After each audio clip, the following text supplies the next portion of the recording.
The organizational life cycle curve.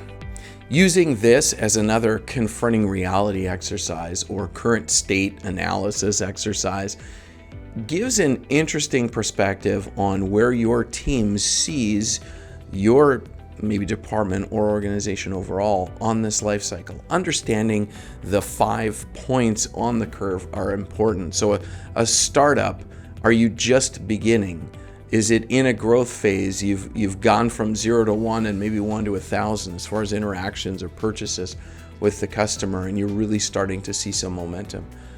Right at the top is maturity. So that's where it really feels like you're in your groove. You know who you are, you know what you're doing, and your desired market or who you serve is responding and understanding that clearly. On the other side of the curve is where things get tricky, decline. Are you seeing things starting to slide? You don't have the same market share or recognition that you used to have. And at the end of that, unfortunately, is death.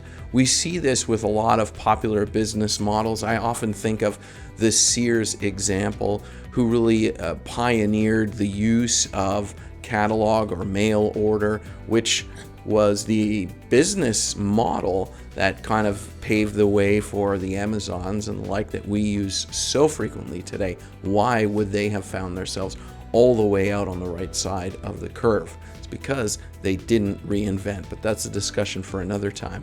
Using the life cycle curve as a facilitated exercise in the strategy design phase is important so that you can get everyone's assessment of where you think you are.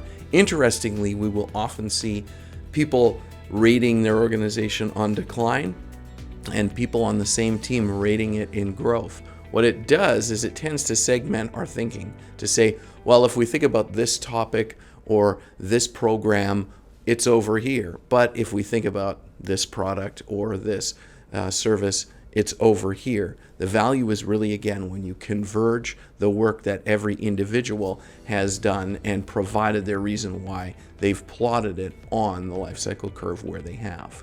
So in a meeting, simply put this visual in front of the group. There's some instructions in this email and on the PDF worksheet that you can use to help. And ask them individually to plot where they think the organization is and write their top 3 reasons.